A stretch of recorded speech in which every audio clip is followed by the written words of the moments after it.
네, 고뇌 속의 웃음이라는 제목으로 함께 말씀 나누었으면 좋겠습니다. C.S. 루이스의 책 중에서 영광의 무게라는 책이 있습니다.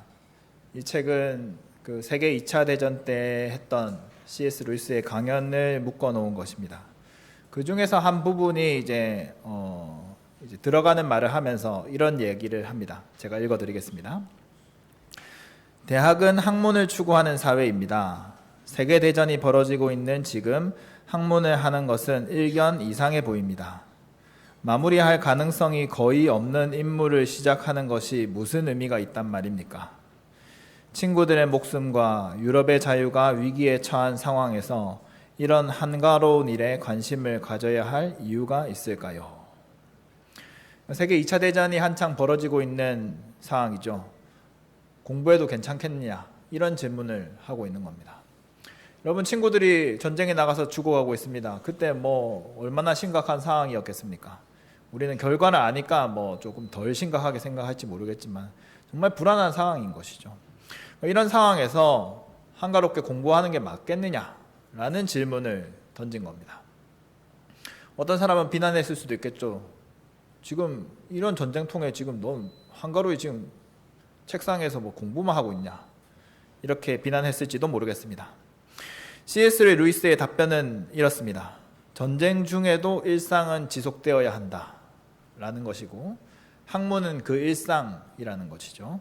왜냐? 전쟁은 일시적이지만 일상은 지속적인 것이다 라고 이야기를 합니다.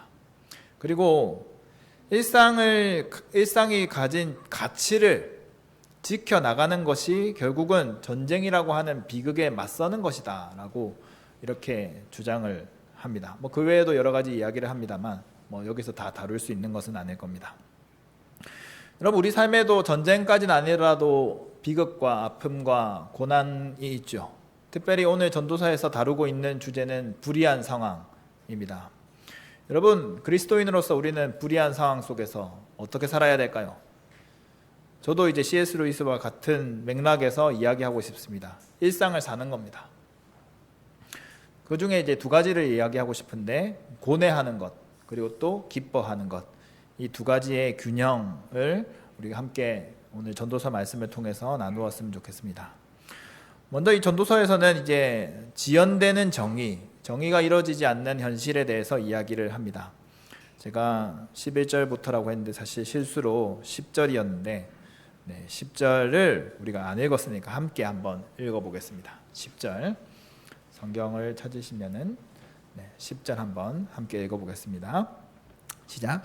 그런 후에 내가 본즉 악인들은 장세 지낸 바 되어 거룩한 곳을 떠나 그들이 그렇게 행한 성읍 안에서 잊어버린 바 되었으니 이것도 헛되도다.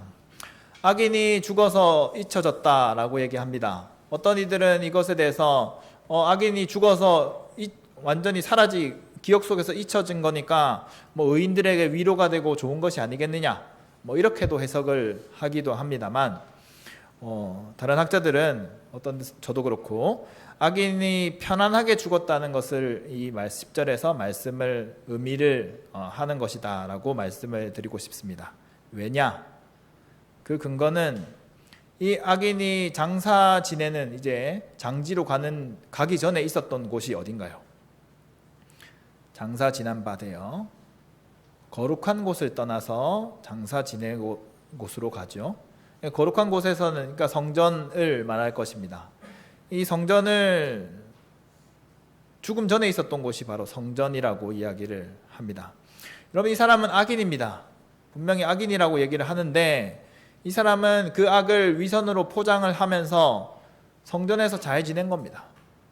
죄가 있었으면은, 뭔가 불의한 일이 있었고 부정한 것이 있었다면은 성전에 감히 출입할 수 없었겠죠. 당시 이제 구약에서는 부정한 자는 감히 성전에 들어올 수 없는 것 아닙니까? 그런데 성전에 있었다는 것, 아무런 심판이 가해지지 않았다는 것이죠. 그럼 죽은 이후라도 우리로 치면 부관 참시라도 하죠.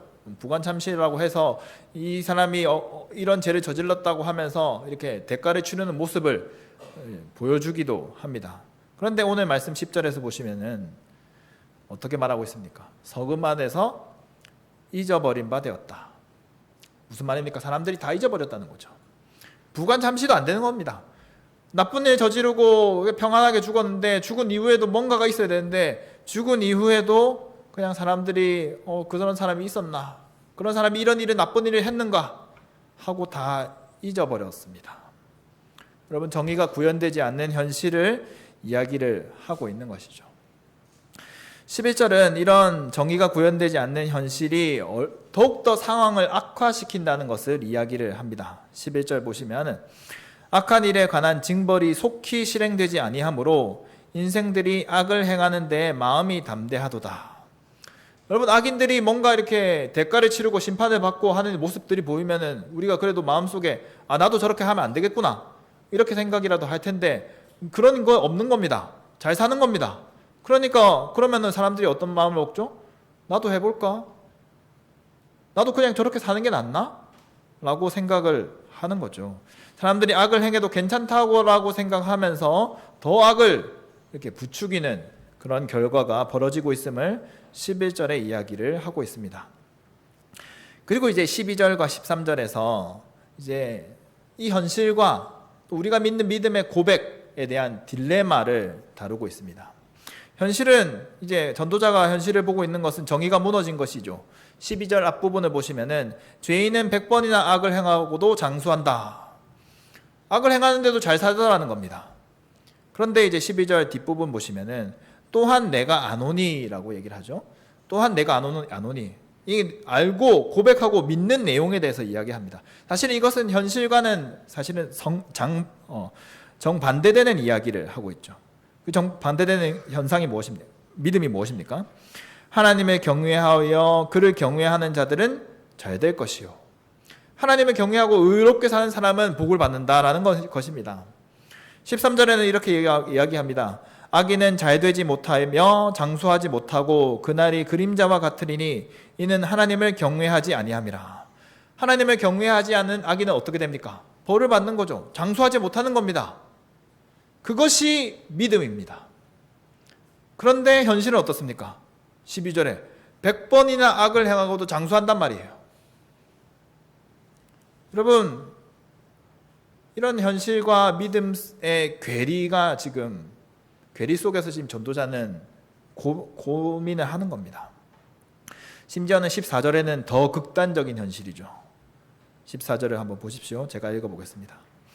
세상에서 행해지는 헛된 일이 있나니 곧 악인들의 행위에 따라 벌을 받는 의인들도 있다. 무슨 말입니까? 의인들인데 벌을 받고 있는 게 악인들이 받는 벌을 받는다는 거죠. 또 그 뒤에는 무엇입니까? 의인들의 행위에 따라 상을 받는 악인들도 있다. 악인들이 대가를 치러야 되는데 그냥 평안한 정도가 아니라 상을 받고 있다는 겁니다. 의인들이 행하는 상을 받는다는 거예요. 이런 현실이 벌어진다는 겁니다. 여러분, 이런 삶 속에서의 딜레마가 여러분도 있으신지 모르겠습니다. 여러분, 우리 역사 속에도 사실 쉽게 찾을 수 있잖아요. 친일파 후손이 소송으로 땅을 되찾았다는 그런 뉴스를 보기도 합니다. 반면에 독립운동가 후손은 가난하게 산다고 합니다. 그래서 어떤 친일파 후손이 소유한 어떤 섬이나 이런 땅에서 계속해서 그 후손들은 잘 먹고 잘 사는데, 반면에 독립운동가 후손은 집이 없고 가난해서 우리가 집 모금해서 집 지어주는 운동도 하고 그러고 있지 않습니까? 여러분, 예전에 이제 독립했을 때도 마찬가지입니다. 김원봉과 같은 독립운동가는 이렇게 입국했는데 노독술이라고 하는 친일 경찰에게 고문을 당했다고 합니다. 그래서 3일간을 펑펑 울었다고 하죠. 어떤 마음이겠습니까? 여러분, 많은 사람들이 이런 현실을 정의롭지 못한다고 생각을 합니다. 여러분, 이렇게 흘러가고 하면은, 이런 현실이 계속되고 있다면은 누가 이 나라를 위해서 더 희생하라고 말할 수 있겠습니까? 근데 이런 거는 또 역사적인 거고, 그러면 우리 현실에는 없느냐? 현실 속에서도 사실은 이런 부정의한 것, 불의가 일상적입니다. 제대로 일은 안 하는데 아부는 잘하고 포장은 잘하고 말은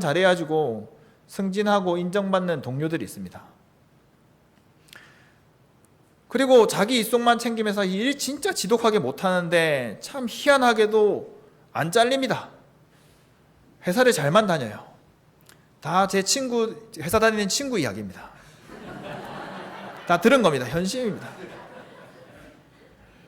반면에 성실하게 일하는 평범한 사람들은 오해를 받고 비판을 받고 막 승진하려고 하는데 그 악인들이라고 하는 소위 청년들이 말하는 빌런과 다르지 않는 대우를 받기도 하죠. 여러분, 이러한 현실 속에서 우리는 어떻게 살아야겠습니까? 두 가지를 말씀드리고 싶습니다. 오늘 전도자는 두 가지를 동시에 이야기를 합니다. 15절에서는 고통 속에서도 웃자라는 거죠.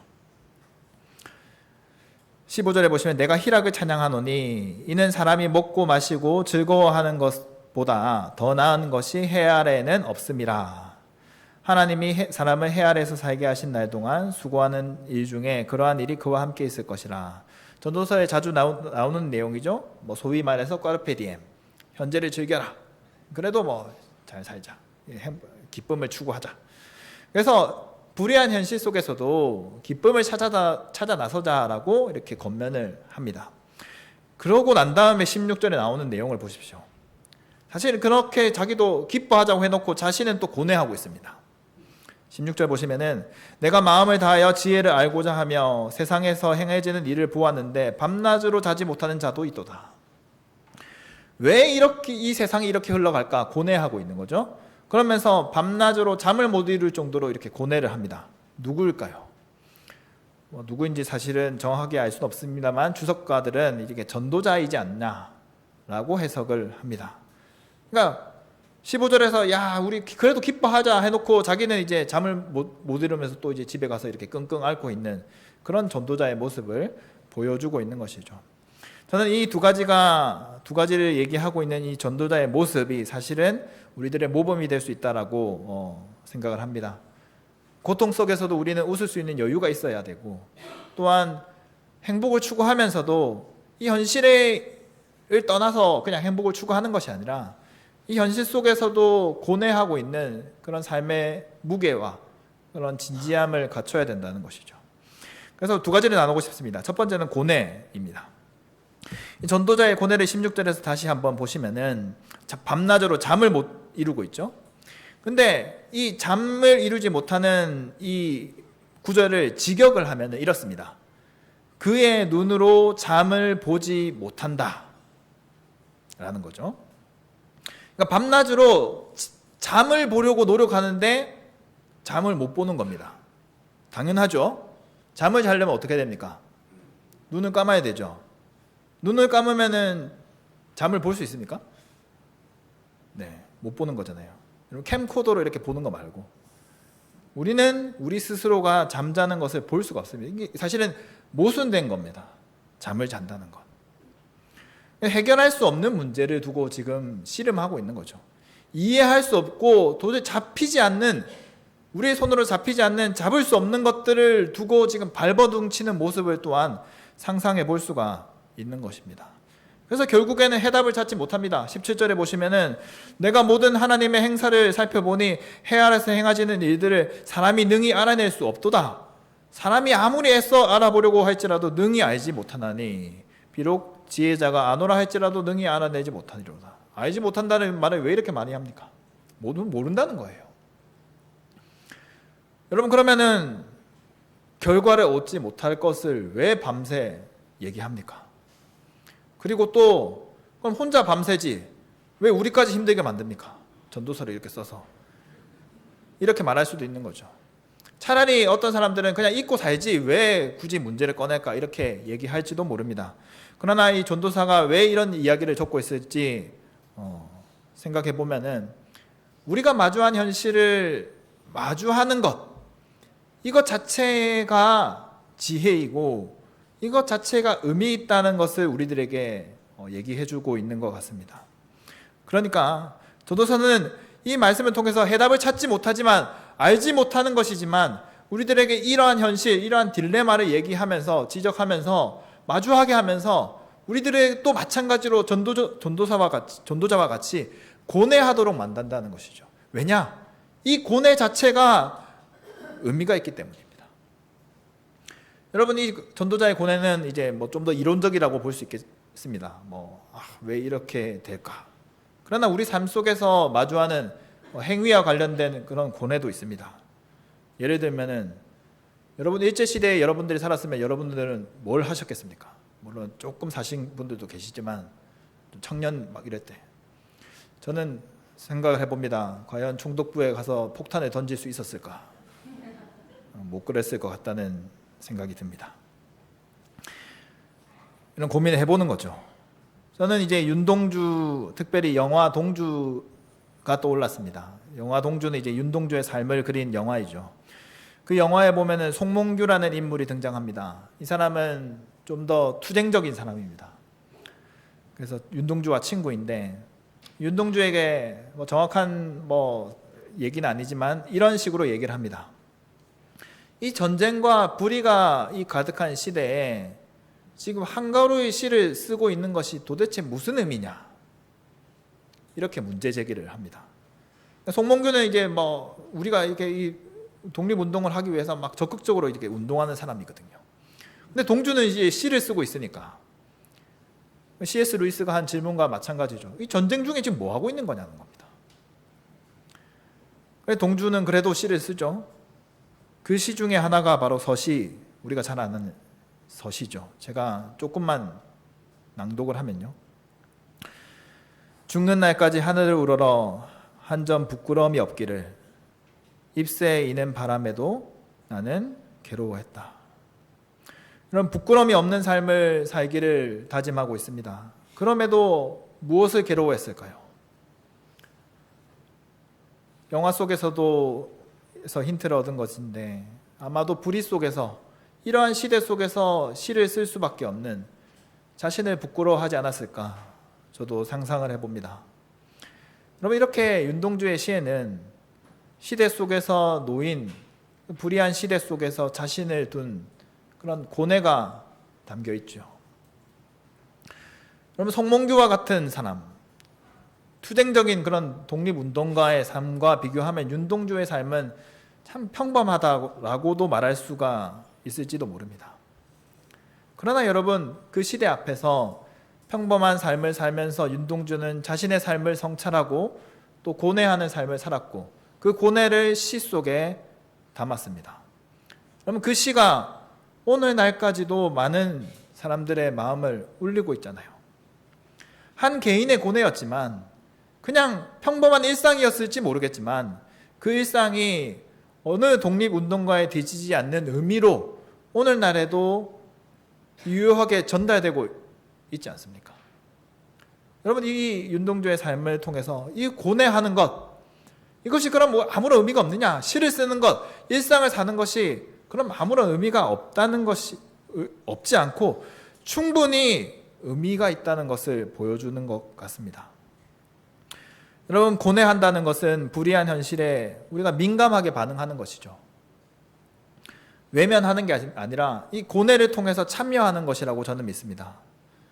여러분, 어떤 이들은 이런 현실 속에서 내가 할 수 있는 것이 많이 없다라고 느낄지도 모릅니다. 누군가는 막 전쟁에 뛰어들고 막 민주화 투사 운동을 하고 그런 분들에 비하면은 사실 부끄러운 삶이라고 말할지도 모르겠습니다. 그러나 우리 평범한 사람들도 일상을 살면서 불의에 맞설 수 있다라고 믿습니다. 우리가 해야 될 일상은 무엇인가요? 내가 놓인 현실 속에서 씨름하는 것이죠. 고뇌하는 것입니다. 고민하는 것입니다. 마주하는 것이죠. 여러분, 이것이 우리들이 불의한 현실 속에서 가져야 하는 한 가지의 일상적인 삶이라고 믿습니다. 두 번째는 웃음입니다. 여러분, 불의한 현실을 그럼 고뇌하고만 있으면 어떨까요? 고뇌해 보셨습니까? 여러분, 계속해서 진짜 24시간 고뇌하다 보면은 비관하고 낙담할 수밖에 없을 것 같습니다. 여러분, 악인이 의인 대접받는 현실을 본다라고 전도자가 얘기했잖아요. 우리 앞에도 이런 현실이 벌어집니다. 그런데 이것을 생각하면 생각할수록 이것이 변하지 않았습니다. 오늘날에도 그랬던 것처럼 옛날에도 그랬고 누군가는 이렇게 얘기할지도 모릅니다. 나중에도 그럴 거라고. 여러분, 이런 현실을 고뇌하기만 하다 보면 절망밖에 안 되는 것이죠. 그리고 만약에 나 자신이 이런 불의의 피해자가 된다라고 하면은 어떨까요? 이 변하지 않는 이런 불의한 현실 속에 내가 피해자로만 살아야 된다는 것인가? 그 고통은 이루 말할 수 없을 것이라고 생각합니다. 그러나 여러분, 오늘 전도자는 15절에 말하는 것처럼 우리가 기뻐하기를 말합니다. 우리 15절 다시 한번 함께 읽어보겠습니다. 15절 말씀 함께 읽어보겠습니다. 시작. 이에 내가 희락을 찬양하노니 이는 사람이 먹고 마시고 즐거워하는 것보다 더 나은 것이 해 아래에는 없음이라. 하나님이 사람을 해 아래에서 살게 하신 날 동안 수고하는 일 중에 그러한 일이 그와 함께 있을 것이니라. 아멘. 네, 전도서에서는 사람이 먹고 마시고 즐거워하는 것보다 더 나은 것이 없다라고 하는 얘기를 계속 해왔습니다. 그러나 이 15절의 말씀에서는 특별히 강조합니다. 내가 희락을 찬양하노니라고 얘기합니다. 방금 전까지 14절까지 무슨 얘기했냐면은 악인이 의인 대접받고 의인이 악인 취급받는 그런 이 말도 안 되는 현실을 언급해놓고, 그런데 이 세상에서 기뻐하자고 겉면하는 수준이 아닙니다. 기뻐합시다. 그래도 우리 열심히 좀 웃으면서 삽시다. 이 정도가 아니라 기쁨이 그래도 찬양받아야 된다는 겁니다. 기쁨을 찬양해야 된다는 것이죠. 여러분, 찬양한다는 것은 무슨 말입니까? 최고의 그냥 좋은 가치 중에 하나 정도가 아니라 최고의 가치를 가지고 있다는 것 아닙니까? 왜 어떻게 이럴 수 있느냐? 15절에서 이렇게 얘기하죠. 이 세상에는 그렇게 수고하는 것, 평안하지 못한 것, 그렇게 불의한 것만 있는 것이 아니라는 겁니다. 오늘 뒷부분 말씀 보시면은 그러한 일이 그와 함께 있을 것이라 라고 얘기합니다. 그러한 일이 뭘까요? 앞서 있었던 사람이 먹고 마시고 즐거워하는 것입니다. 여러분, 하나님, 오늘 또 중간에 보시면은 하나님이 사람을 해 아래에서 살게 하셨다라고 말합니다. 하나님께서 사람들에게 생명을 주셨다는 것이죠. 이 삶을 주셨다고 말합니다. 그런데 우리는 부록 이렇게 살아가면서 왜 하나님께서 이렇게 불의한 상황을 주실까? 다 알 수는 없죠.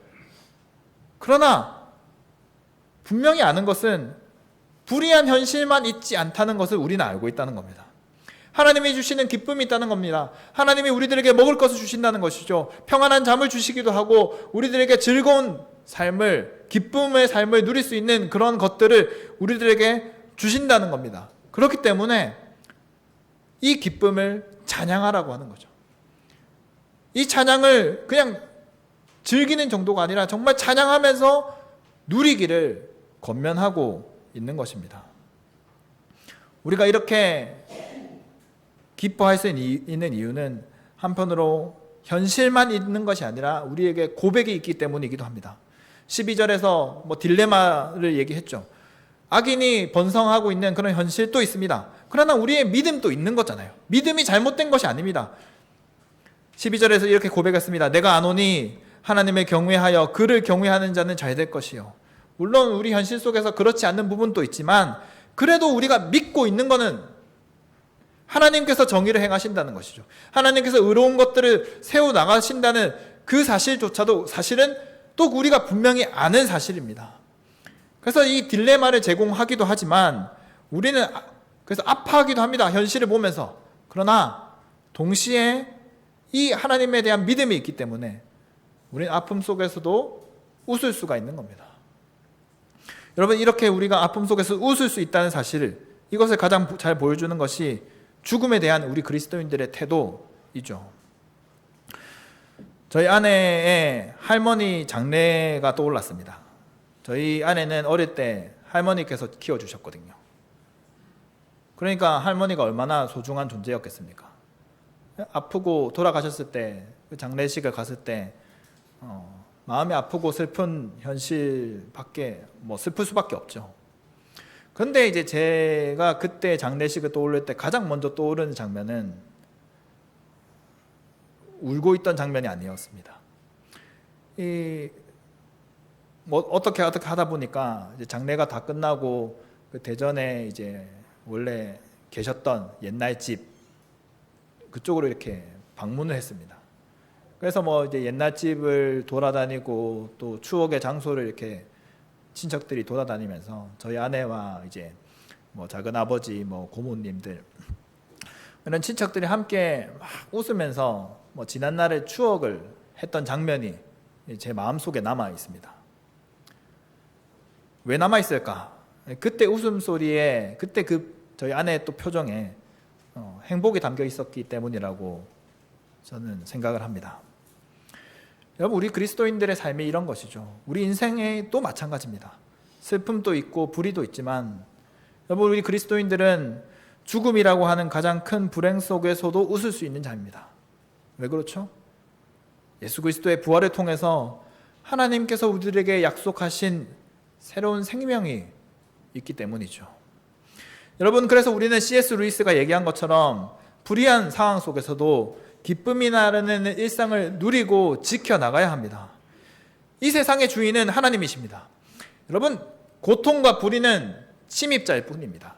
영구적인 것이 아닙니다. 그들이 주인이 아닙니다. 진짜 주인은 하나님이 주시는 하나님이시고, 하나님이 세우시는 의로우심이고, 하나님께서 우리들에게 주시는 기쁨이 영속적인 것입니다. 그렇기 때문에 그 침입자에 대항도 해야죠. 그래서 우린 고뇌해야 됩니다. 하지만 그들에게 주인 자리를 내줄 필요가 없습니다.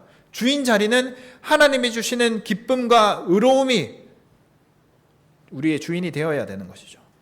여러분, 그래서 하나님께서 주시는 기쁨을 어려움 속에서도 누리는 것이 참된 지혜일 것입니다. 여러분, 개인적인 고백을 하면서 마무리하려고 합니다. 오늘날 불의한 것들이 많이 있죠. 사회 속에 불의도 있고, 역사 속에서 역사적인 논쟁을 봅니다. 저도 아직 젊다면 젊어서 그런지 모르겠지만 마음이 부글부글 거릴 때가 많습니다. 그러나 또 한편으로 저의 마음을 가장 아프게 하는 것은 저희 교회 말고요, 넓은 의미에서 우리 한국교회 안에서 안타까운 모습을 보면은 마음이 너무 아플 때가 있습니다. 이래야 되나? 그래서 분노할 때도 있고, 멋있는 척 하려고 하는 건지 모르겠지만 제 나름의 의기가 고취되는 것도 봅니다. 그러나 한편으로는 저 개인적으로는 절망스럽고 또 부끄럽습니다. 제가 뭘 할 수 있을까? 뭘 해야 되나? 했을 때 딱히 할 수 있는 게 별로 없더라고요. 지금 이 자리에서라도 방송 타든 말든 이런 거 안 됩니다 하면서 이런 현실이 있습니다 얘기하고 할까 싶은데 그게 맞나 싶기도 하고 용기가 없는 건지 그렇습니다. 네. 그래서 부끄럽기도 합니다. 네, 정말 그렇습니다. 그래도 뭘 할 수 있을까? 씨름하는 거죠. 모르겠습니다. 어떻게 될지 모르겠지만 씨름하는 것밖에 제가 할 수 있는 게 없는 것 같습니다. 여러분, 불의한 문제를 두고 계속 그런 점에서 우리는 씨름해 나가야 합니다. 그러나 여러분, 제가 계속 불의한 현실을 두고 씨름하기만 하면은 살 수 있겠습니까? 여러분, 버틸 수가 없죠. 여러분, 우리는 내 한계를 인정하고 또한 하나님이 하실 일들을 바라보아야 합니다. 바라보면서 계속해서 살아갈 수 있는 힘을 주는 것은 지금 내게 주신 하나님의 은총을 보고 즐거워하는 것이라고 저는 믿습니다. 여러분, 그래서 불의한 현실을 마주한 성도님들이 분명히 있을 것이라 믿습니다. 두 가지입니다. 첫 번째, 고뇌하십시오. 일상 속에서 우리의 고뇌는 현실을 마주하게 하고 또 그 현실 속에서 하나님의 의를 결국에는 찾게 만들 것이라고 믿습니다. 또 동시에 불의 속에서도 웃을 수 있는 여유를 가지시기를 바랍니다. 여러분, 우리의 웃음은 불의함 속에서 하나님께서 우리 안에 일하시는 증거입니다. 우리가 웃는 웃음은 악이 선을 이기지 못한다는 증거입니다. 여러분, 하나님이 주신 이 기쁨을 누리고 또 하나님의 은혜를 또 드러내는 삶을 사는 저와 여러분들이 되기를 주님의 이름으로 축복합니다.